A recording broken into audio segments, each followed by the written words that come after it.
vamos a continuar con el desarrollo de la materia, de lo que habíamos visto hasta antes de las vacaciones, relativo a circuitos eléctricos. Nos queda ver específicamente la parte de redes eléctricas. Y justamente es el tema que vamos a abordar hoy.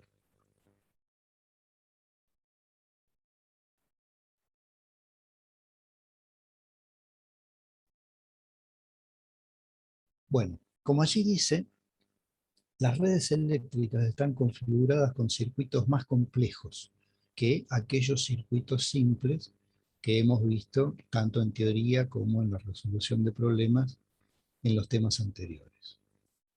Y la diferencia fundamental entre el tratamiento que debe darse a una red eléctrica, a diferencia de aquellos circuitos simples, es que las redes eléctricas no las puedo resolver aplicando solamente la ley de Ohm y asociaciones de resistencias en serie y paralelo, que es como veníamos resolviendo los circuitos hasta este momento. Es necesario de técnicas un poco más complejas para poder resolver una red eléctrica. Si nosotros miramos esto que tenemos en pantalla en este momento, eso es un circuito eléctrico simple. Allí tenemos 3 resistencias en serie, 2 resistencias externas y la resistencia interna de la batería y una fuente. Entonces, esto es a lo que me refería antes. Este tipo de circuitos es posible resolverlo asociando las resistencias y utilizando la ley de Ohm para calcular la corriente, y después uno puede calcular todas las otras cosas, caídas de tensión, potencias, etc. Sin embargo, si en vez de tener este circuito que estamos viendo, tuviéramos esto se transforma ya en lo que llamamos una red eléctrica, sencilla, pero red eléctrica al fin. La diferencia fundamental con los sencillos es que la red eléctrica va a tener una mayor cantidad de fuentes de energía. Acá vemos que hay 2 pilas, y esas 2 pilas no están ubicadas una a continuación de la otra, es decir, no están puestas en serie, como las pondríamos en una radio con una linterna. Entonces no podemos hacer la simplificación de sumarlas, ni de calcularlas en paralelo, ni nada de eso. En este tipo de circuitos, lo primero que hay que hacer es no creer que porque esta resistencia está en la misma línea que esta, por el hecho de mirarlo de esa manera, no hay que creer que esas 2 resistencias están en serie.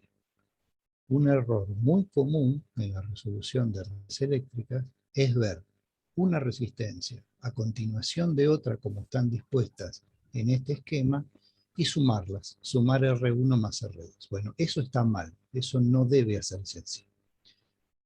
La definición de resistencias en serie corresponde a resistencias que son recorridas por la misma corriente. Y en este caso, la corriente que vaya a circular por R1 no va a ser la misma que por R2.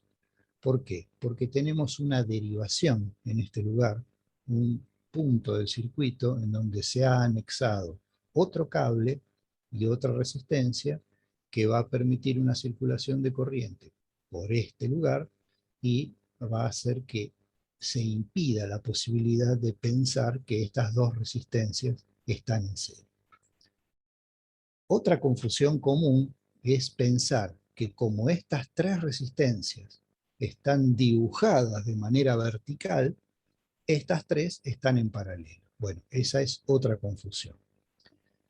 Las resistencias van a estar en paralelo cuando todas tengan aplicadas la misma tensión, y eso no se da en este caso. Esta resistencia tiene una tensión que está dada por esta batería y algún otro componente del circuito. Y lo mismo la de este lado. Depende de la tensión que tenga esta batería, vamos a tener una tensión diferente sobre esta resistencia que sobre esta. Y la del medio, la resistencia central, tampoco va a tener aplicada la misma tensión. Además, no es posible hacer la resolución en paralelo de estas 3 que están dibujadas verticalmente, justamente porque están las baterías. No puedo mezclar en una asociación en paralelo baterías con resistencia. Entonces, o sea, primero empezamos por lo que no hay que hacer. O sea, primero tener en claro eso de que no es posible aquello que estamos acostumbrados a que si veo una resistencia dibujada a continuación de otra está en serie, medio sacármelo de la cabeza porque en este tipo de circuitos no puede hacerse esa asociación. ¿Por qué nos interesa ver este tipo de circuitos, las redes eléctricas en general? Porque las redes eléctricas son aplicaciones de la vida real, mucho más que los circuitos simples que hemos visto hasta ahora. Esa pila que representamos en la izquierda de la pantalla podría ser un generador. Acá yo puse un generador de esos que llevamos al camping para darnos luz en el verano, pero podría ser tranquilamente el generador de la cooperativa. Y como ustedes saben, la cooperativa no tiene un solo generador de energía, sino que tiene 4 o 5. Y todos esos generadores entregan energía a la misma red, a los mismos usuarios.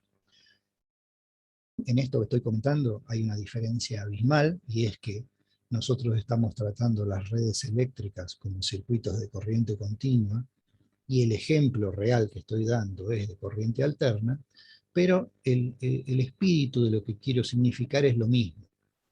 La idea de lo que quiero significar es que en las redes eléctricas va a haber varias fuentes de energía que van a entregar justamente energía eléctrica al circuito.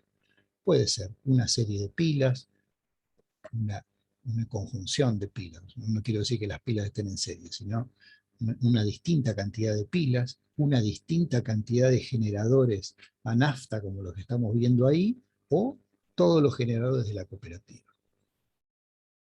Y si nos vamos más allá y pensamos cómo hacen llegar esos generadores la energía a los consumidores, bueno, eso se hace a través de cables.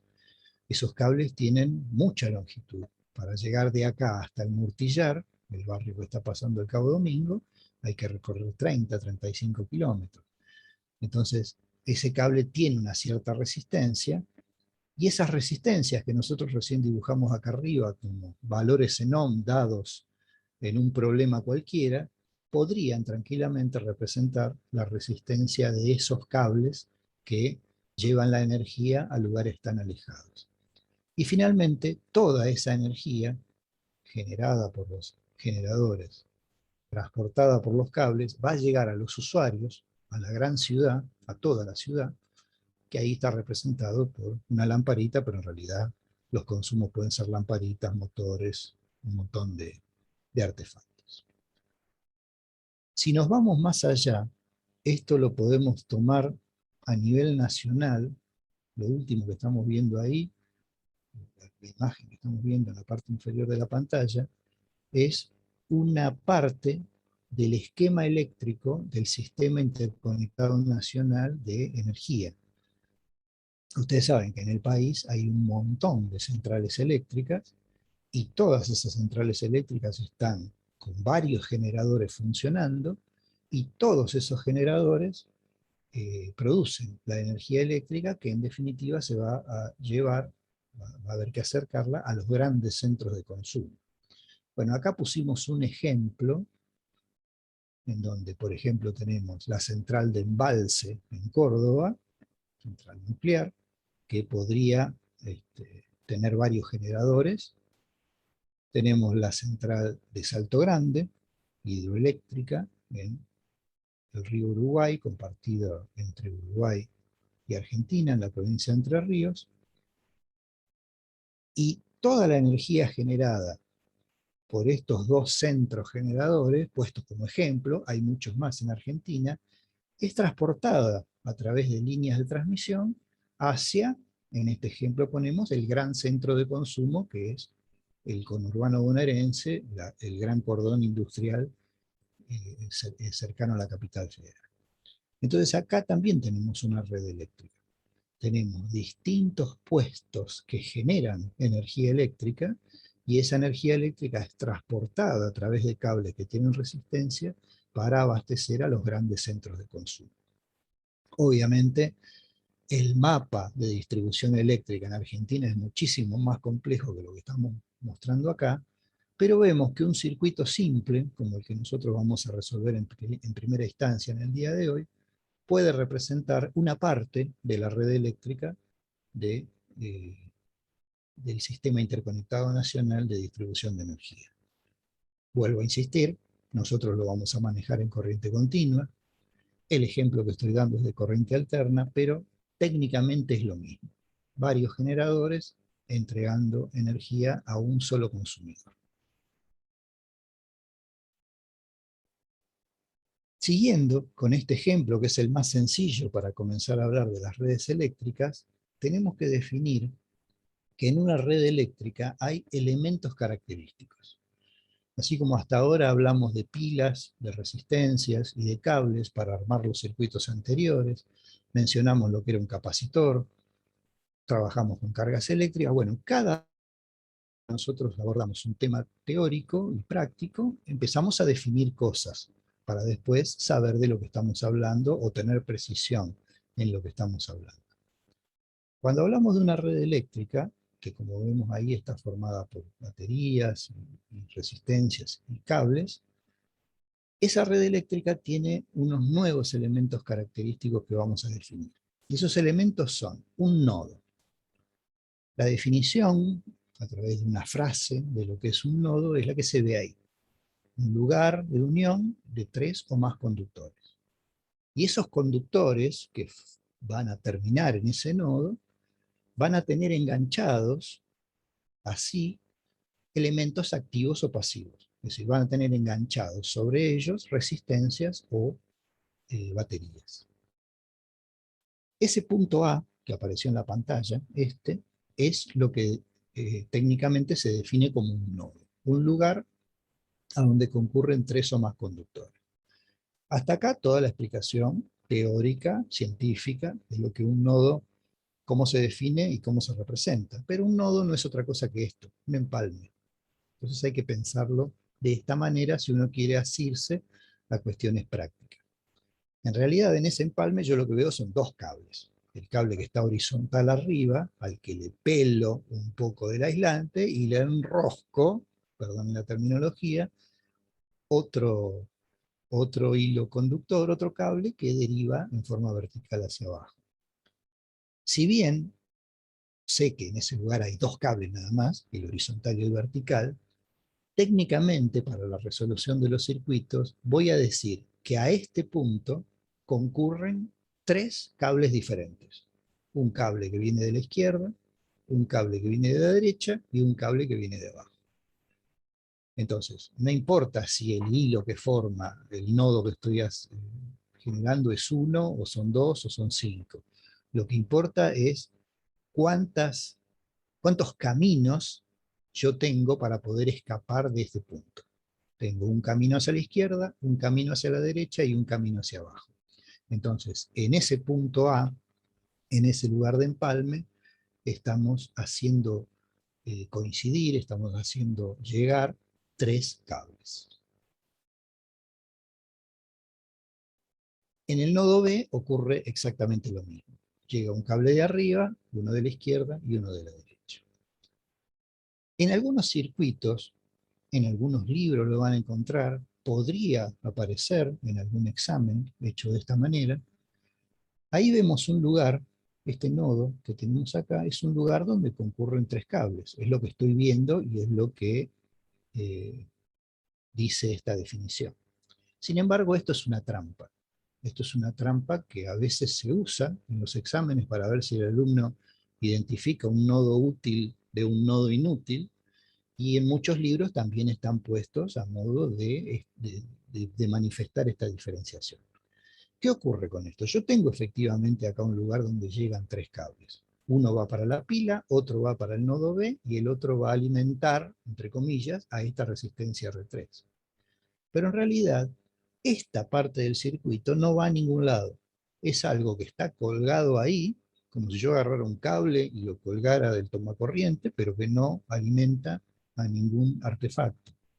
Entonces, si uno llega a ver esto en un parcial, en un libro, esto no debe ser considerado como un nodo, porque por este lugar del circuito no se va a derivar ninguna corriente eléctrica, este lugar del circuito no va a consumir o a utilizar ninguna energía de la batería para funcionar o para hacer funcionar la resistencia. Una cosa distinta sería que aparezca esto. Ahí sí, ahí esto es un nodo, porque por este lugar se va a derivar una corriente eléctrica que va a finalizar en el nodo que está arriba. Entonces hay que diferenciar bien los nodos útiles de los nodos inútiles. Este es un nodo inútil, que se transforma en un nodo útil de esta forma. Bien. Otro elemento característico de una red eléctrica es una rama, y es un camino de un nodo a otro. En el circuito de arriba nosotros tenemos dos nodos, el A y el B. Y yo puedo ir desde el A hasta el B con mi dedo recorriendo por este camino, es decir, salgo del nodo A, vengo por acá, paso por acá y voy por acá. ¿Quién es que va a la corriente? No, yo voy mirando el circuito. Yo decido cómo puedo ir desde A hasta B como si fueran 3 calles por las que puedo caminar. Entonces, a eso es a lo que se le llama rama. Yo puedo ir desde el nodo A hasta el nodo B caminando por este lugar. Y a este trayecto, lo voy a definir como una rama del circuito. No es la única. También puedo ir desde A hasta B de la forma más recta posible, así. Y esto sería otra rama del circuito. Y finalmente también puedo ir por la rama que está a la derecha. Y son las únicas alternativas que tengo. De A a B puedo ir por esos 3 caminos. Y de B a A puedo ir por los mismos caminos caminando al revés. Bueno, no importa eso. Si lo analizo de A a B o de B a A, hay un solo camino para ir de un lado al otro. Hay uno por la izquierda, uno por el centro y uno por la derecha. Vaya de A a B o vaya de B a A. Entonces la cantidad de ramas en este circuito son 3 y no hay más ramas. Y finalmente, el último elemento característico de la red eléctrica es lo que se llama como una malla. Es lo que se llama malla, que da idea de un circuito cerrado. Bueno, la forma de definirlo es esa, una trayectoria cerrada que no pasa por 2 veces por el mismo punto, salvo el de inicio. ¿Cuál es la idea? Yo tengo que salir de un punto del circuito y terminar de nuevo en el mismo punto del circuito. Es distinto que la rama. En la rama salía de A y llegaba a B. La rama siempre es de un nodo a otro nodo. La malla es un circuito cerrado. Serían como los distintos circuitos de un autódromo, cuando uno los ve de arriba.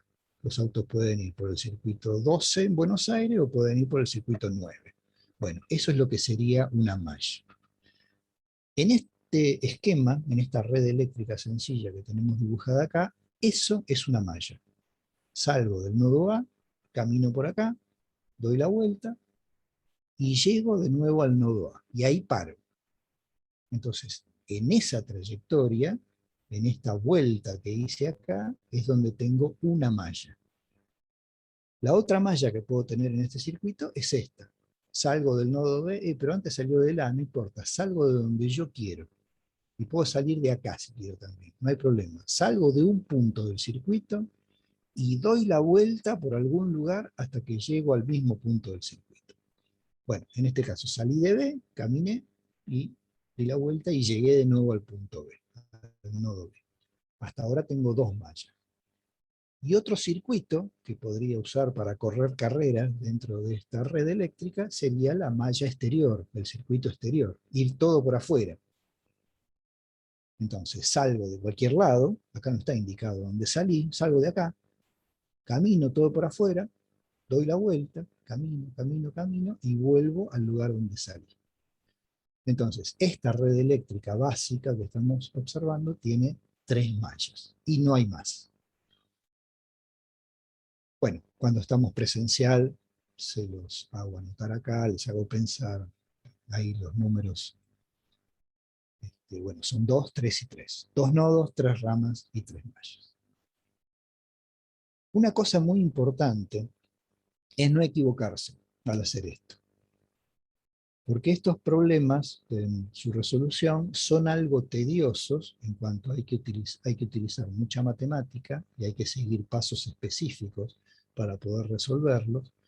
Entonces, si uno se equivoca en la definición de nodos, ramas y mallas, chao, no hay vuelta atrás. Recién se va a dar cuenta cuando termine el problema, 40, 50 minutos después de haber empezado, y ya no hay tiempo. No hay tiempo de poder resolverlo nuevamente con eficiencia. Y es importante determinar bien en los circuitos el número de nodos, ramas y mallas, porque la cantidad de ramas que tenga la red, en este caso eran 3, me va a decir directamente cuántas corrientes tengo que calcular. Si yo tengo 3 ramas, voy a tener que calcular 3 corrientes. Y si tengo 43 ramas, voy a tener que calcular 43 corrientes. Es una relación directa. Y eso hay que acordárselo, y es clave determinar correctamente la cantidad de ramas. No me puedo equivocar en eso porque voy a tener mal todo el ejercicio. Las corrientes que circulan por cada rama las dibujo en un determinado sentido. Lo lógico, las dibujé de esta manera, en este ejemplo, porque lo lógico es pensar que esta pila le va a entregar energía a la lamparita que está acá, por lo tanto la corriente va a ir de izquierda a derecha, que esta pila le va a entregar energía a esta lamparita que está acá, por eso la corriente acá va de derecha a izquierda, y que las dos corrientes se van a juntar en este lugar y van a abastecer a la pila que está ubicada en posición vertical. Entonces, en este circuito nosotros teníamos 3 ramas, y en cada una de esas ramas tenemos que dibujar una corriente. Y le damos a esas corrientes el nombre que queremos. Acá yo la llamé I1 para adecuar los subíndices estos, I2 lo mismo, e I porque acá no tengo ningún subíndice. Los nombres son totalmente arbitrarios, los pone quien resuelve el ejercicio. Con estos parámetros generales vamos a hacer un entrenamiento sobre cómo detectar ramas y mallas. Entonces, doy unos segundos ahí, yo me callo, y quiero que piensen en ese circuito que están viendo, cuántos nodos ven. Piénsenlo, cada uno lo anota en un papel, yo ahora cuando vuelvo a hablar los marco.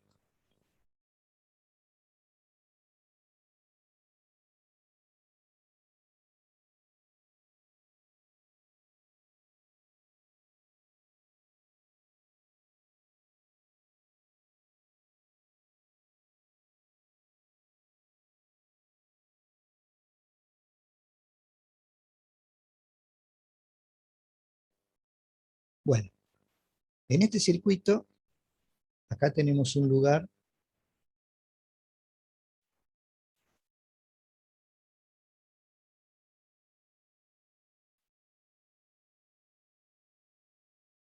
ahí tenemos un lugar donde coinciden o concurren 3 cables. Ahí tenemos un nodo.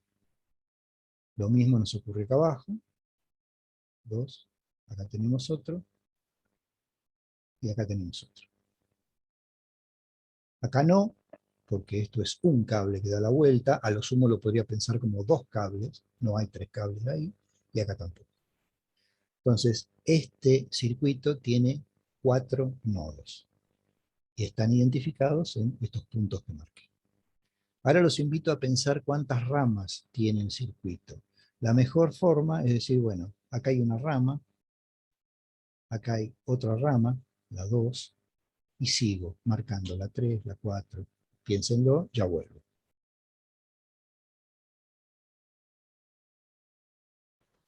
¿Puede ser que sean 6? Un voto para 6, quiero decir, alguien supone que hay 6, piensa el resto. 6. Pueden ser 8.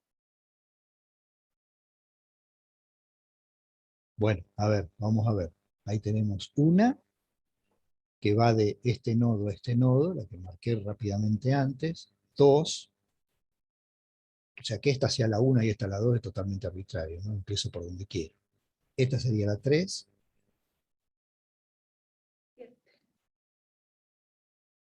esta sería la 4, acá tendríamos la 5, y acá tendríamos la 6. Y para de contar. Todo esto, a lo mejor la confusión viene en cuanto a la cantidad, todo esto es una sola rama, porque la rama va de nodo a nodo. Entonces, los lugares por donde puedo ir de un nodo al otro son todos los que están marcados ahí con feos números romanos. Bien, y por último, la parte más complicada de esto es determinar la cantidad de mallas.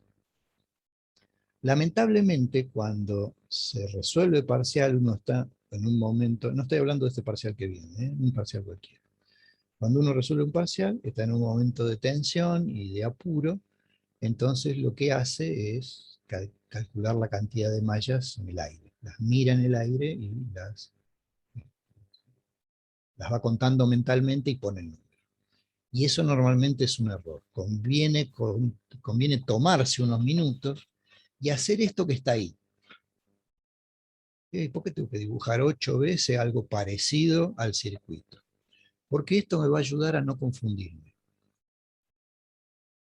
Vamos a ir entre todos, o sea, yo voy a ir marcando algunas y ustedes van a ir pensando, vamos a ir entre todos marcando cuáles serían las posibles mallas que tengo en este circuito. Esto que voy a hacer acá abajo, también lo puedo hacer acá, pero se me enchastra el dibujo y me complico. Entonces, ¿Pueden ser 6 también, profe? bueno, vamos a ver a qué llegamos. Esta sería una malla. Acá. Ahí tendría una malla, la 1.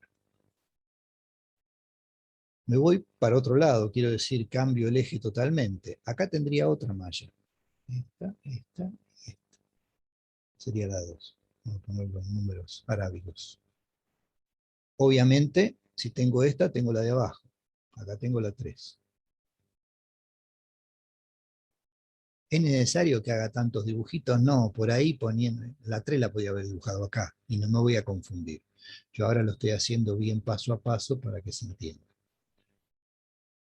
La de afuera es fácilmente visible también.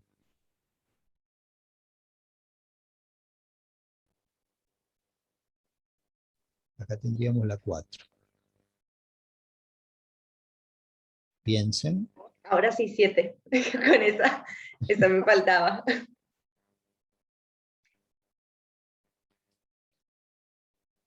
Acá tenemos otra, la parte de afuera del rombo.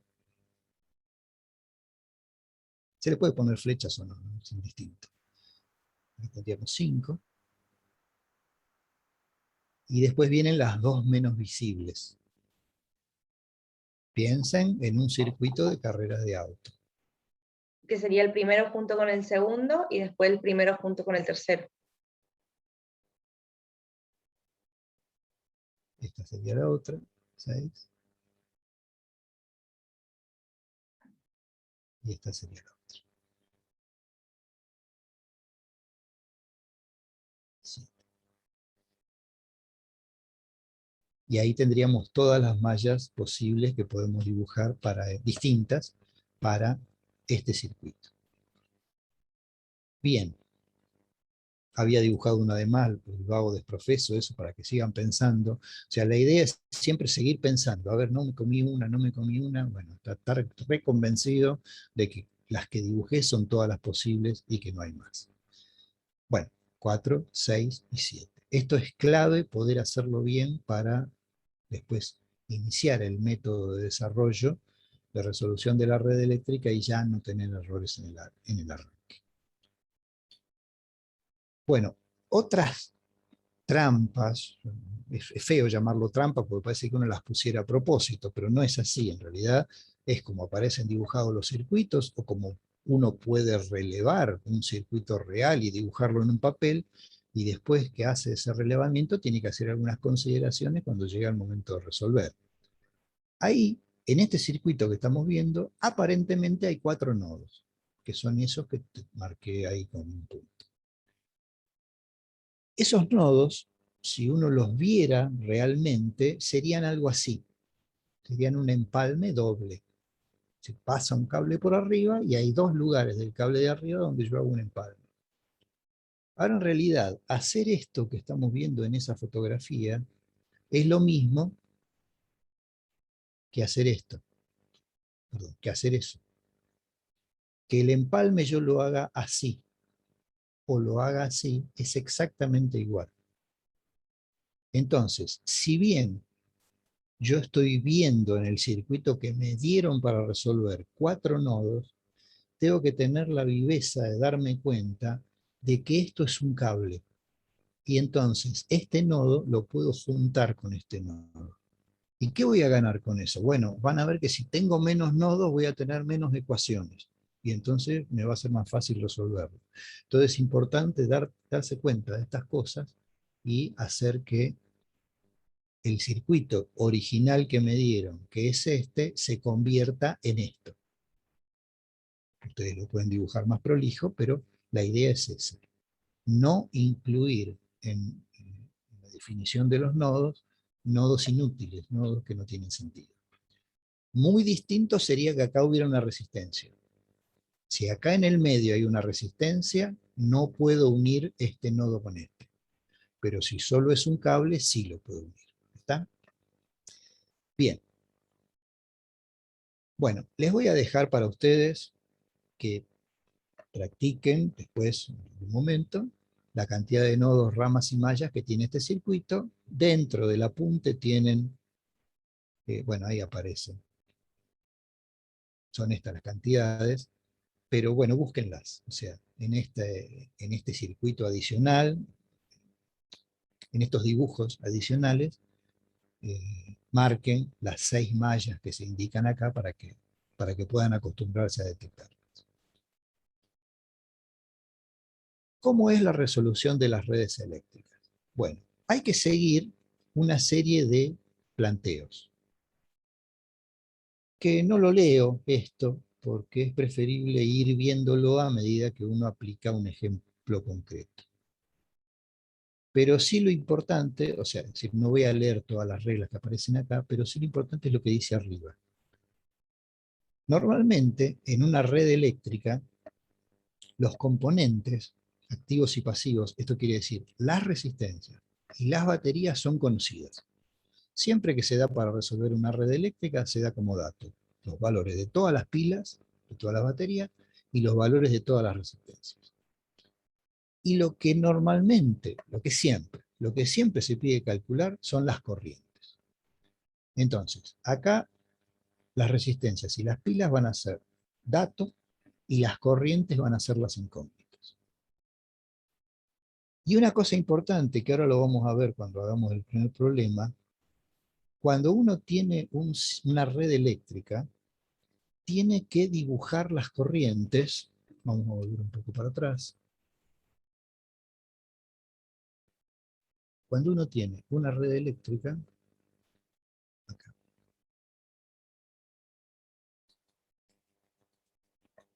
llega un momento de la resolución que dice, bueno, tengo 3 ramas, tengo 3 corrientes, las dibujo. Y por lo que dije antes, estas corrientes más o menos tendrían que ser así. Esta batería entrega energía a la lamparita, esta también, entonces es lógico que los sentidos sean estos. Pero, esto porque es un circuito sencillo. Y aunque fuera un circuito sencillo, podemos pensar lo siguiente. Si esto es una pila de 9 volts, una batería de 9 volts, y esto es una batería de 9 volts, es lógico pensar que las 2 baterías le van a aportar corriente a la lámpara que esté ubicada en este lugar. Ahora, si esto es una pila de 1,5 volts, y esto es una batería de auto de 12 volts, lo más probable es que la batería de auto alimente a la lamparita que está acá, Y entonces la corriente acá va a ser en este sentido, y sobre la lamparita va a ser en este sentido, pero lo más probable es que esta batería de 12 volt se lleve puesta a esta pila de 1,5. ¿Y qué quiero decir con esta forma grosera de decirlo de se lleve puesta? Que la corriente acá va a ir para el otro lado. Los 12 volt de esta batería se van a comer al 1,5 de esta pila. Y entonces acá la corriente, por más que la pila quiera brindar corriente en este sentido, no va a poder, porque la batería se la va a llevar puesta y esta corriente va a ser en el otro sentido. En este ejemplo que acabo de dar, uno puede imaginarse todo lo que yo conté, de que la batería se va a llevar puesta a la pila. Ahora, cuando tengo una red más compleja, cuando tengo una red con varias baterías, acá no, acá. Cuando tengo una red con varias baterías, puestas de formas raras, no convencionales, ¿para dónde va a ir la corriente? ¿Esta le va a ganar a esta? Y no, pero son iguales, bueno, qué sé yo, pero acá hay una resistencia de 3 ohm y acá hay una de 1,2. Acá hay más caída que acá, más caída de tensión. Lo que quiero decir con todo esto es que cuando uno se enfrenta a una red compleja como esta, no tiene la más pálida idea para dónde van a ir las corrientes. No sé para dónde van a ir las corrientes. Porque, está bien, yo supongo que esta fuente va a tirar una corriente hacia abajo, pero esta fuente también está tirando una corriente hacia allá. ¿Y qué va a pasar? ¿Quién le va a ganar a quién? No lo puedo saber. Y en redes más complejas, peor aún. Acá, ¿cuánto va a ser la corriente en este lugar? ¿Qué sé yo? ¿Para dónde va a ir? No lo sé. Esto es 8 volt y esto es 4. Bueno, lo más probable es que esta le gane a esta, pero no lo podemos anticipar. Para eso hay que resolver el circuito. Toda esta introducción sobre este punto que acabo de hacer es para reforzar la idea que aparece acá arriba. Y es que debido a la existencia de muchas fuentes que aportan energía a la red, no vamos a saber, no vamos a poder anticipar para dónde van las corrientes. Entonces, esta es una cosa a tener en cuenta de entrada. No vamos a tener la más pálida idea si la corriente va de arriba para abajo, a la izquierda o a la derecha. Entonces la vamos a tener que inventar. Vamos a tener que decir, bueno, me la juego, pienso que va para allá y después veo qué pasa. Bueno, esto va a ser parte de la resolución que vamos a hacer ahora. Este procedimiento lo vamos a ir repitiendo en uno de los problemas que vamos a hacer. En este ejemplo ustedes lo tienen desarrollado completamente dentro de la punta. Como decíamos recién, está dado el circuito y están dados todos los valores de FEM y de resistencia. Entonces aquí las incógnitas van a ser las corrientes. Yo tengo una batería que es de 10 volt, esta, y otra batería o otra fuente que es de 5 volt. Entonces, en estas condiciones, esta que es de 10, ¿se va a llevar puesta esta de 5 o no? No lo sé, no lo puedo saber. Puedo suponer que sí, pero no lo sé a ciencia cierta. En este circuito hay 2 nodos, 3 ramas y 3 mallas. Eso es lo primero que hay que hacer, determinar N, R y N. Y dibujar los sentidos de las corrientes. ¿Y cómo los dibujo? Como se me cante. Para la derecha, para la izquierda, para arriba o para abajo. Y si esta la dibujaba al revés, ¿qué pasaba? Nada. Es tu decisión de cómo empezar a resolver el circuito. Vos sabés que por cada corriente va a haber por cada rama va a haber una corriente que circula. Entonces, esa corriente puede circular para allá, como la dibujé en este caso, o al revés. O puede circular para arriba o para abajo, o para la derecha o para la izquierda. Y esto lo dibujo una vez como yo quiera y lo respeto hasta el final del problema. Después no se me ocurre a la mitad del problema dar vuelta porque ahí me mando la macana. Entonces, previendo, suponiendo, apostando a que la de 10 se va a llevar puesta la de 5, yo dibujé esto para allá. Y si me equivoqué, mala suerte. No va a traer consecuencias en el resultado del problema. No es problema si la dibujé al revés. Bueno, ¿cómo es la técnica? Hay, primero, hay que determinar la cantidad de nodos y a esa cantidad de nodos restarle 1, restarle el número 1. Como acá tengo 2 nodos, hago 2 menos 1, me da 1. Esto siempre hay que hacerlo, siempre hay que hacer n menos 1. O sea, después de determinar estos números, hago esta cuenta. 2 menos 1, 8 menos 1, 7 menos 1, 23 menos 1. Lo que haya tenido como cantidad de nodos, lo resto 1. Y esto, sí. ¿Y por qué se ¿Alguien le más? restaría uno y no otro número, profe? ¿O es como una fórmula general ya? No, la idea es esta. Estas ecuaciones son generales. Son ecuaciones que vienen de un análisis del álgebra que me permiten decir cuántas ecuaciones necesito para resolver lo que yo quiero resolver. Entonces, yo voy a necesitar una ecuación de nodo, una ecuación primera de Kirchhoff, y voy a necesitar esta cantidad de ecuaciones de Myers, que ahora vamos a ver cómo se construyen las ecuaciones de Myers. O sea, esto va a ser siempre así para todos los problemas. n-1 ecuaciones primera de Kirchhoff y r-n-1 ecuaciones segunda de Kirchhoff. O sea, ¿qué quiero decir con esto de que viene del álgebra? Alguien se tomó el laburo de hacer una deducción en donde descubrió que esta fórmula me da la cantidad de ecuaciones primera de Kirchhoff que necesito. Y eso no es tarea nuestra, eso es tarea del álgebra. O sea, nosotros tomamos la ecuación y la aplicamos directamente. Entonces, siempre va a ser n-1. Genial, profe, gracias. Entonces, agarro uno de los dos nodos, el A o el B, el que yo quiera, y sobre ese nodo escribo la primera de Kirchhoff. La primera de Kirchhoff era de la suma de las corrientes. En esta ecuación veo que las corrientes que llegan son iguales a las corrientes que salen. Y 1 es igual a I2 más I.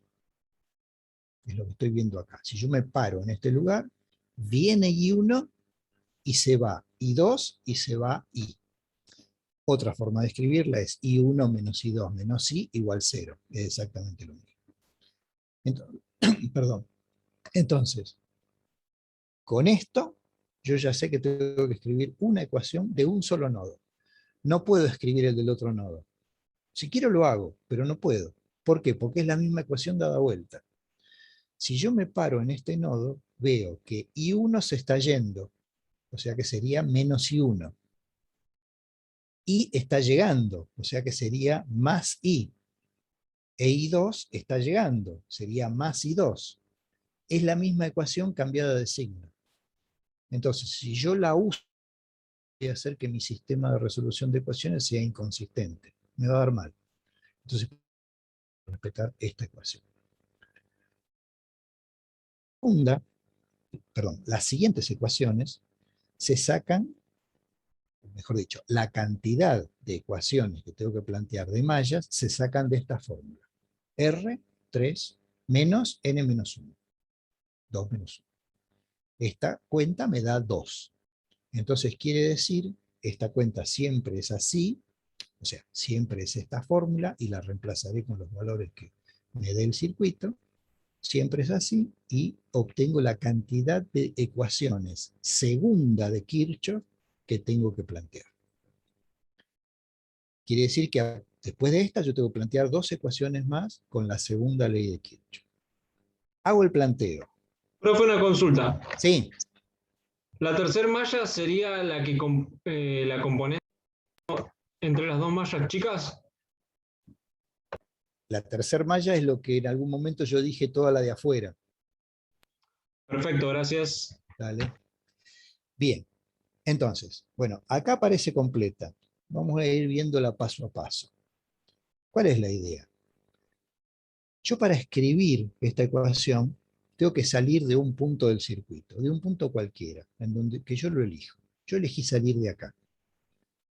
Y tengo que caminar la malla en un determinado sentido hasta volver a este punto B. Bueno, yo elegí hacer este recorrido. Salir de acá, caminar para arriba, venir para acá, venir por acá y terminar en B. Cuando yo hago ese recorrido, tengo que ir anotando las cosas que voy atravesando. ¿Qué me va a pasar cuando yo haga este recorrido? Acá es como que no tengo energía, porque este lugar es como que está a tierra, ¿no? Son los negativos de la batería, entonces este lugar no tiene energía. Cuando yo empiezo a caminar, sigo sin energía, todo esto está a tierra, pero cuando paso por acá gano energía. Acá tengo el 0 volt de la batería y acá tengo el 10 volt de la batería. Entonces por eso es que al atravesar esto hacia arriba, yo acá puse E1, puse 10 volt. Lo que pasa es que lo expresé con la sigla para hacerlo general. Entonces, acá no tengo energía y acá tengo 10 volt de energía. Ahora sigo caminando. Cuando sigo caminando, esto es la calle Florida en Buenos Aires. Tengo que tropezar con gente, tengo que pedir permiso y gasto energía para llegar desde este punto a este punto. Entonces, por eso es que a continuación, en la segunda de Kirchhoff, en el camino de este punto a este punto, yo escribí menos I1 por R1. Menos I1 por R1. Sigo caminando, acá también, para pasar de acá a acá, para que la corriente pase de este lugar a este lugar, es necesario que gaste, entre comillas, algo de su energía. Por eso pongo menos I1 por R1, mayúscula. Y finalmente, para terminar el circuito, otra vez, menos I por R, porque acá vengo bajando, igual a B. Y ahí tengo armada la segunda ecuación de Kirchhoff. Perdón, la segunda ecuación, que es la primera de la segunda ley de Kirchhoff. De la misma forma, puedo construir la siguiente ecuación, pero esta no la voy a explicar, porque me voy a ir a otro problema donde se entiende mejor. El problema en términos, o sea, denme la licencia de dejarme esto sin explicar y ahora después se va a entender mejor. El problema desde el punto de vista físico terminó acá. Ya está. No hay más nada que hacer acá, en términos de física. En términos de aplicación de todas estas reglas que están en esta página y que ahora vamos a ir viendo más detalladamente. ¿Por qué digo que el problema terminó ahí? Porque lo que viene a continuación no es física. Lo que viene a continuación es todo matemática. Yo en estas ecuaciones no conozco I1, I2 e I. Y conozco todo lo demás. Entonces tengo 3 ecuaciones con 3 incógnitas. Empiezo a reemplazar. Los valores que conozco los reemplazo, agrupo, acomodo, reemplazo, sustitución, determinante, lo que quieran. Aplican el método que quieren, resuelven el sistema y llegan a determinar los valores de I2, de I y de I1. Pero el problema en física terminó acá. Ah, entonces usted nos va a tomar hasta acá. No, yo le voy a tomar todo, porque para eso tuvieron álgebra, para poder resolver estos sistemas de ecuaciones. Pero nos va a tomar un sistema de 8 por 8, donde no. Si el problema es de desarrollo completo, no va a ser más de 3 por 3. Si el problema es de desarrollo hasta acá, puede llegar a ser de 8 por 8, porque lo que me interesa es que planteen la mayor cantidad de mallas, a ver si entendieron el método. Bueno, pero esto como comentario adicional, ya hablaremos en su momento de cómo se va a evaluar esto. Bien, entonces, digo que la interpretación física del problema termina en este lugar. De aquí para adelante es todo matemática, resolución de sistema de ecuaciones. Me salté la explicación de esa segunda ecuación. Me voy a decir esto primero porque si no me voy a olvidar después y va a ser un problema.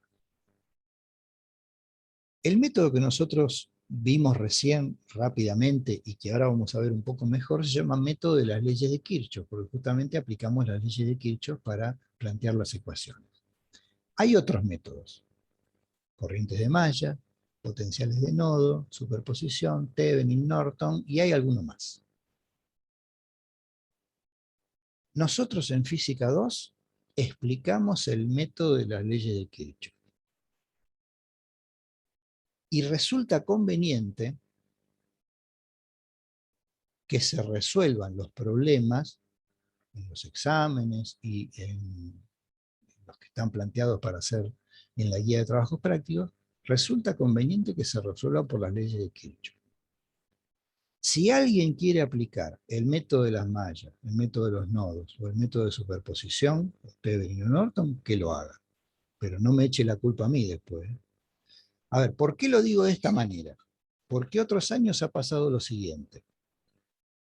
Nosotros explicamos el método de las leyes de Kirchhoff porque pensamos que didácticamente es lo mejor que tienen en este momento para resolver las redes. Pero 2 días antes del parcial, algún amigo que conoce el método de las mallas les dice esto: este Duarte es un boludo, yo te voy a enseñar el método de las mallas que es más fácil. Y esa le puede salir bien o les puede salir mal. Ustedes toman la decisión. Yo les cuento lo que pasó en otros años. Con el método de las mallas, en vez de calcular 3 corrientes, calculan 2. Entonces es bueno, porque calculo una corriente menos. Pero me dejan ese resultado en el problema, me dan 2 valores de corriente en lugar de 3, y el problema está mal resuelto. Esto necesitaría mucho más tiempo para poder explicarlo. Pero no caigan en... Hagan lo que quieran, pero si caen en esa trampa, no me echen la culpa a mí. Nosotros el método que damos es el de las leyes de Kirchhoff. No invalidamos que lo resuelvan por otro método, pero si lo resuelven por otro método, que lo hagan bien. Eso es lo único que pedimos. Bueno, hecha esta aclaración que no quería dejar pasar y que me iba a olvidar si entraba en el otro tema, vamos a ver la resolución de la primer red importante que aparece en la guía de trabajos prácticos, que es esta. ¿Ven? Este dibujo es este. Esto va a ir rápido porque está pensado para poder explicarlo rápido y que se entienda. Lo primero que vamos a hacer es tratar de resumir en esta red lo más que podamos. Hoy cuando empecé dije que esto no está en serie con esto, porque está esta derivación acá que me complica. Pero estas 3 sí están en serie entre sí, porque no hay nada que lo impida. Acá las 3 resistencias van a ser recorridas por la misma corriente. Estas 2 sí están en serie entre sí. Y estas 3, acá hay una trampita de que hay 2 resistencias dibujadas y una no está dibujada. La resistencia interna de la pila está informada, pero no dibujada.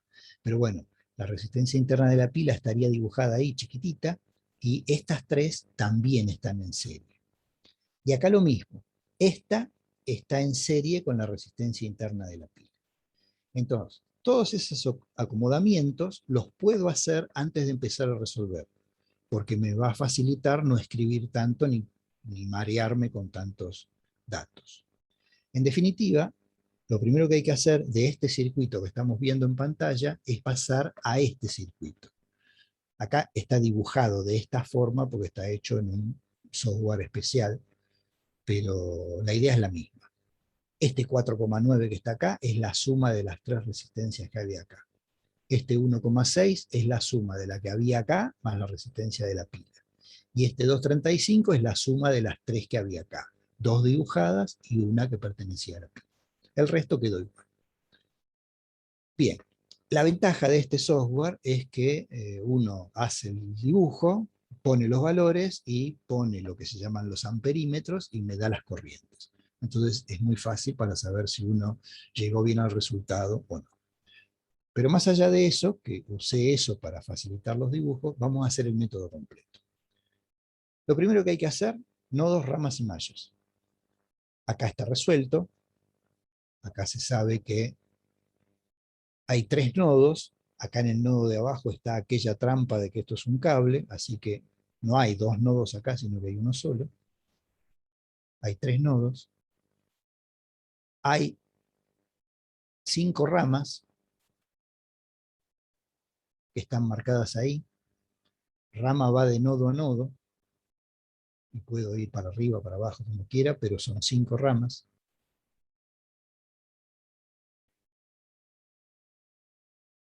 Y hay, bueno, ahora no me acuerdo de memoria, pero ahí van a aparecer dibujadas 5 mallas. 6 mallas. Ahí están dibujadas cada una de las mallas en la resolución de este problema. ¿Tá? Entonces, esto es lo primero que tienen que hacer cuando se enfrentan con la red. O sea, primero reducirla lo más que puedan sin equivocarse, y segundo, determinar nodos, ramas y mallas. Llegado a este punto, colocan una corriente por cada rama y la dibujan como a ustedes se les canta. Yo las dibujé así porque se me ocurrió. Una cosa importante es que uno la corriente la dibuja de esta manera. Bueno, la corriente va de arriba para abajo, pero ¿dónde empieza el valor de I1? Supongamos que al final I1 me da 15 amperes, cualquier cosa, 15 amperes. ¿Dónde empiezan a correr estos 15 amperes? Estos 15 amperes empiezan ahí, dan la vuelta ahí, pasan por la pila y mueren ahí. Los 15 amperes no están solo en este lugar, van desde acá hasta acá. Recorren toda la rama. Si yo definí que la rama 1 es desde acá hasta acá, en cualquier lugar de esa rama voy a tener 15 amperes. Pero ¿cómo va a tener 15 amperes acá si acá está el negativo de la pila? Sí, pero estos 15 amperes no se mueven por este negativo de la pila, probablemente se muevan por esta pila. Además, la corriente siempre llega al negativo de la pila. Bueno, entonces, ahí tenemos la I1, ahí dibujé la I2, igual que antes, nace en A y muere en C. En este lugar hay I2, acá hay I2 y acá hay I2. Ahí tenemos I3, ahí tenemos I4 y ahí tenemos I5. Aclaro la de I5, nace acá, da toda la vuelta y muere acá. Desde este punto hasta este punto, por acá tenemos una corriente de valor I5 que vamos a calcular dentro de un rato. N-1 ecuaciones de nodos. Esa es la fórmula. 3 menos 1, 2. Voy a tener que plantear dos ecuaciones primera de Kirchhoff.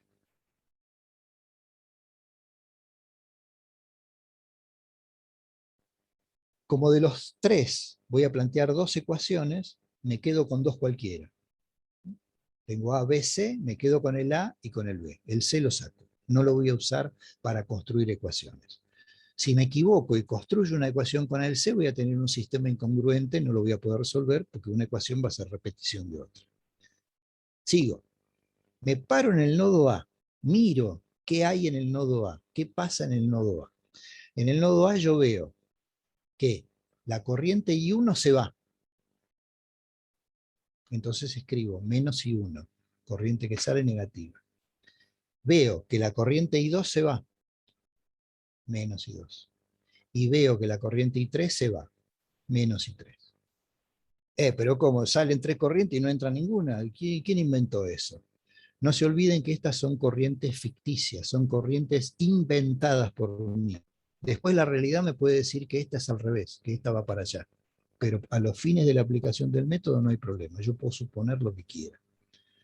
Bueno, las tres corrientes salen, las tres son negativas, igual a 0. Me Una paro en el consulta. nodo B. Sí, me escucho. Entonces cada uno define para qué lado va la corriente cuando empieza, digamos, en el nodo. Sí, sí. Perfecto. Cuando las dibujo acá, una vez que las dibujé, chau, no tengo escapatoria, las tengo que manejar siempre así. ¿Está? Gracias. Bien, nodo B. Me paro en el nodo B. ¿Qué pasa en el nodo B? La corriente I3 entra. Entonces dibujo, escribo, mejor dicho, más I3. La corriente I4 sale. Ya no hice la animación, pero la corriente I4 sale, menos la corriente I5 sale. Y eso es todo lo que hay que escribir. Y ahí tengo las dos ecuaciones de nodo escritas. Lo podría haber hecho con A y C o con B y C. Uno elige cuál de las dos de tres toma. Después hay que ver cuántas ecuaciones de malla voy a necesitar. Este ejemplo es complejo justamente para tener una gran variedad de datos y de información, y la cantidad de ecuaciones de malla son 3. R menos N menos 1. Empiezo. Aquella diapositiva donde estaban las reglas, que eran muchas, bueno, voy extractando lo que necesito para poder aplicarlo a este problema. Una de las reglas dice, elegir un sentido para recorrer cada malla, horario o antihorario. Y puede ser el mismo o no para las tres mallas que tengo que recorrer. Malla 1. que voy a tomar yo como malla 1 esa, puede ser cualquiera, la elijo yo. Y solamente dibujo esa malla, para que no... En esta explicación, ustedes cuando hagan el problema lo pueden hacer sobre el mismo dibujo. Acá lo separé para que se pueda ver bien. Eso para mí va a ser la malla 1. El circuito sigue para allá y sigue para allá, pero eso no va a formar parte de la construcción de esta ecuación. Elijo un lugar para salir. Puede ser acá, puede ser acá o puede ser acá, en cualquier lado. Elijo este lugar. Y elijo que lo voy a hacer en sentido horario. Y me traigo a la memoria las reglas de aquella diapositiva que está toda llena de letras. Y esto me va a ayudar a plantear las ecuaciones. Voy a tener en la mano o en la mente esas reglas en ese momento. Empiezo a caminar. Voy a escribir la ecuación de la malla 1. Paso por la pila. Tómense 10 segundos para ver esta situación que yo acabo de hacer acá, ¿cuál de estas 4 es?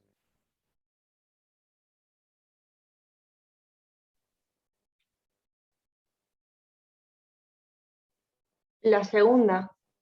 Correcto, es esta. Yo corriendo atravesé una pila de positivo a negativo. Hice lo que dice acá. Cuando yo hago esto, recorriendo el circuito, tengo que poner menos el valor de la pila. Lo pongo. Menos el valor de la pila. Sigo. Paso por el amperímetro, no pasa nada. Ahí no tengo que hacer nada. Sigo. Paso por la resistencia. Como paso por una resistencia, o es esta o es esta.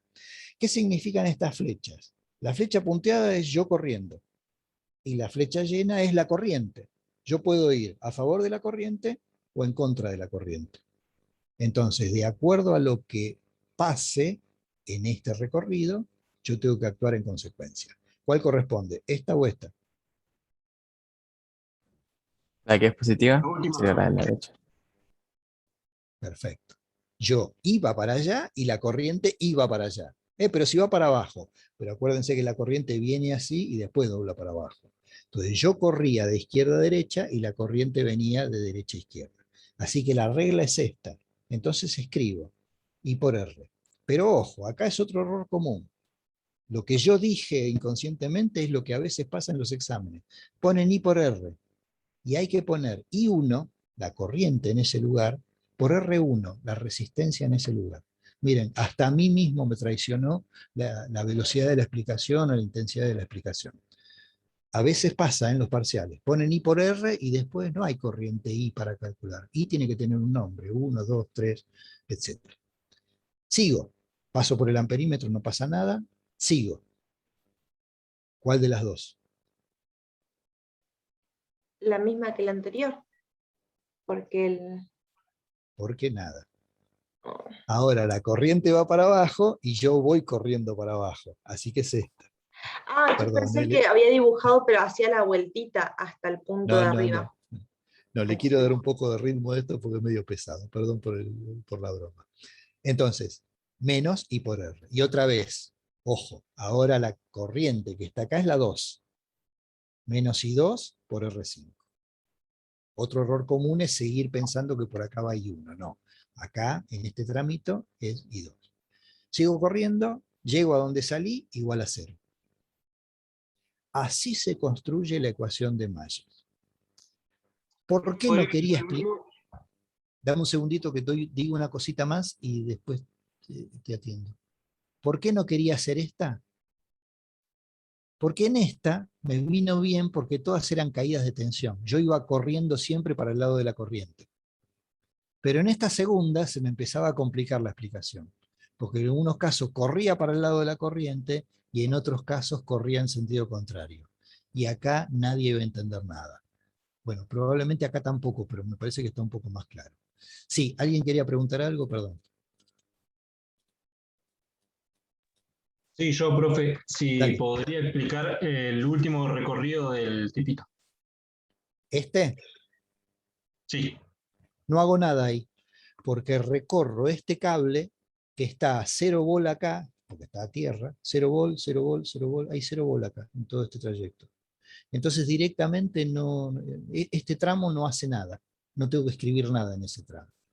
Lo que sí, cuando termino el recorrido y llego de nuevo al lugar que salí, pongo que la ecuación es igual a 0, porque di la vuelta completa y Kirchhoff plantea eso, ¿no? La suma de las caídas de tensión igual a 0.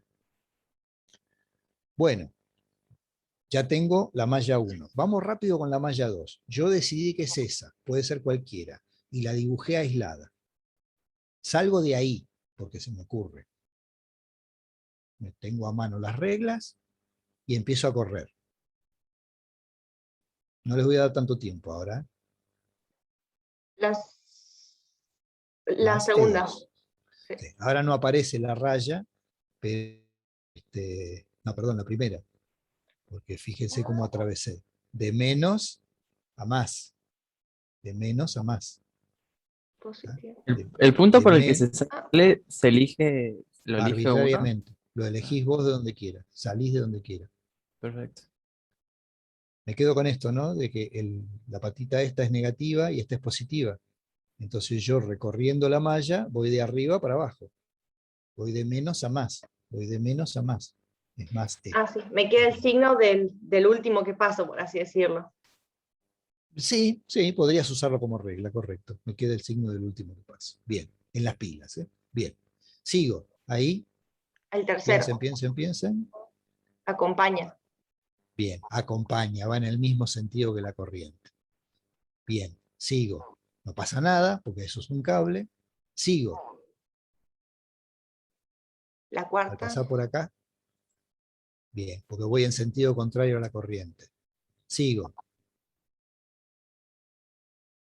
Y la tercera. Y 0. Perfecto, porque voy en el mismo sentido y igual a 0. Perfecto. Bueno, acá voy más rápido porque esto es algo que me parece que ustedes tienen que revisar. Esto lo subí al campus, así que ustedes lo pueden revisar, ir viendo las reglas, ir viendo aquella diapositiva donde están todas estas reglas, minuciosamente, y ahí van a entender mejor. Bueno, la tercera se las dejo para que la analicen ustedes, la tienen desarrollada de la misma forma. Y acá termina el ejercicio en términos de física. Ya está, ya planteé las ecuaciones que necesitaba. A partir de acá empieza a ser todo matemático. El problema de este ejercicio, de esta red, es que es un 5×5. Tengo 5 ecuaciones y 5 incógnitas. Bueno, tendré que empezar a reemplazar, completar las incógnitas que me faltan. Acá me faltan I4 e I5, así que lo completo con ceros. Completo las ecuaciones. Reemplazo los valores. Armo la matriz. No vamos a pedir que resuelvan un 5×5. Por eso usamos GeoGebra para esto. Cargamos la matriz en GeoGebra, usamos la función escalonada reducida, acá están todos los pasos, y se resuelve. Y se llega a los que son esos. Esas son las corrientes. Ahora voy a aclarar un poquito mejor esto. En análisis, por ahí, profe, usábamos la calculadora para hacer esto, porque la profe Bueno, como... sí, perfecto. Sí, también lo pueden hacer, sí. El secreto es armar esto bien. Si esto está bien armado, listo, no hay problema. Bueno, y ahora viene lo importante, volvemos a razones físicas importantes. Al principio, nosotros pusimos las corrientes como se nos cantaba. Las corrientes estaban en el sentido que nosotros queríamos. Y pudimos habernos equivocado en ese momento. En la I1 no me equivoqué. Me dio positiva, quiere decir que no me equivoqué. En la I2 me equivoqué. Era para arriba y yo la puse para abajo. Si ustedes lo hicieron así, está bien. Si ustedes ponen I2 así y les da negativo, está bien. No hay que tocar nada, no hay que cambiar nada. Lo que hay que hacer es interpretarlo. Si el valor final que yo obtengo me dice menos, quiere decir que la corriente realmente va al revés, va para arriba. Pero en realidad no me importa eso. Lo que me importa es que el valor esté bien. Lo mismo con la I3, me equivoqué, en vez de ir para allá, tiene que ir para el otro lado, pero el valor está bien. La I4 la pegué y la I5 es al revés. Esa es la interpretación que hay que darle a los signos más y menos de las corrientes. Pero llegado a este punto no hay que tocar nada, ¿eh? No hay que dar vuelta a esto, ni dar vuelta a esto, nada. Hay que dejarlo así. Yo, viendo el resultado, si veo I2 para acá y veo que está negativa, está perfecto. Está bien resuelto. Bueno, 2 cosas más y terminamos por hoy, salvo que alguien tenga alguna pregunta. Tenemos el miércoles, ya lo habrán visto en el campus, está pensado como clase de consulta. El lunes es feriado y el miércoles vamos al parcial presencial. Solamente para que puedan preparar de acá para el miércoles, los temas que entran en el parcial son de la unidad 1 a la unidad 6, excepto lo que vimos hoy. Lo que vimos hoy no entra. No entra ni teoría de redes eléctricas, ni resolución de redes eléctricas en este primer parcial. Y obviamente tampoco circuitos RC. O sea, entra hasta los cálculos de los circuitos simples, que supongo no son tan simples para ustedes, pero comparado con las redes son simples, hasta este ejercicio. Entran todos los problemas hasta este ejercicio. Y entra la unidad del ingeniero Vallejo, temperatura y termometría. El miércoles... ¿Ejercicio 12? Sí, te escucho. Profe, hasta el ejercicio 12 dice que entra. 12, sí, de 13. 13, hasta el 13. Porque el 13 estaba resuelto en la guía, no lo hicimos, pero estaba resuelto acá. Así que hasta el 13 entra. ¿Está? Y después los ejercicios que hayan visto de la unidad 14 con el ingeniero Vallejo. El miércoles, salvo que haya alguna pregunta puntual y que sea de importancia ahora, el miércoles vamos a contestar todas las preguntas que ustedes hagan sobre metodología del parcial y sobre dudas que tengan sobre el parcial.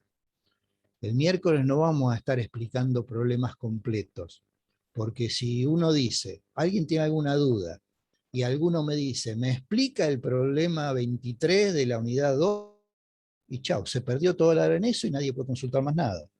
Entonces, hacer desarrollos de problemas completos, porque eso ya lo hicimos durante la cursada. Lo que vamos a atender son consultas puntuales sobre algunos problemas en donde haya dudas. Me decía el ingeniero Vallejo que vamos a hacer, primero vamos a estar todos juntos y después vamos a hacer como 2 aulas. Él sabe hacerlo. Entonces aquellos que tengan dudas más relativas a la parte teórica de electricidad o de problemas de electricidad pueden venir conmigo, y los que tengan dudas sobre los problemas de potencial y todo lo que dio el Vallejo y temperatura y termometría pueden ir al aula de él. Pero bueno, eso se los va a explicar el miércoles nivel entre. Si hay alguna pregunta, la contesto o la pateo, no hay problema. No tengo problema que pregunten, pero piensen que la mayor cantidad de temas los vamos a tratar el miércoles. Profe, el parcial va a ser práctico y teórico. Sí, va a ser práctico y teórico, sí. Y en el... me callo. Bien. Bueno, No, ¿alguna otra? estaba Sí. pensando en que anteriormente a su materia tenemos otra materia que es probabilidad y estadística, pero Ajá. capaz que el profe la termine antes. Bueno, no se coordina.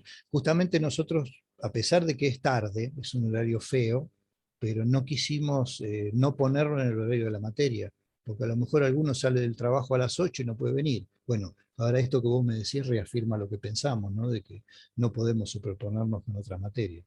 El horario nuestro es el que está para el examen. 21 a 15 termina la clase de probabilidad. Entonces, Pero hay que podrían estar 15 conversar. minutos antes de la facultad. Sería Claro, a las bueno, 21:15, habría que estar allá. Sí. conversen con el profe como para que les dé un tiempo como para poder llegar. Supongo que en eso no va a haber problema. Igual Bueno, me parece que nadie va a asistir a probabilidad estadística con el cagazo que tenemos. bueno, sí, es ¿Quién va a probable. asistir? Sí, es probable. Pero háblenlo, yo no veo mal eso, de que el día que tenés, por ahí lo hablan con el docente está de acuerdo, lo entiende y no quedan mal con él, a eso me refiero. O sea, díganle, mire, tenemos parcial, no vamos a venir, el tipo chocho porque se mira el partido y ustedes tienen tiempo para estudiar. Pero háblenlo, esas cosas conviene hablarlas para no quedar mal con la persona. Tiene razón. Bueno, ¿alguna otra duda? No, por mi parte no, profe. Bueno, nos estamos viendo el miércoles 21:30 para la clase de consulta sobre temas específicos de la materia y consideraciones generales sobre la evaluación.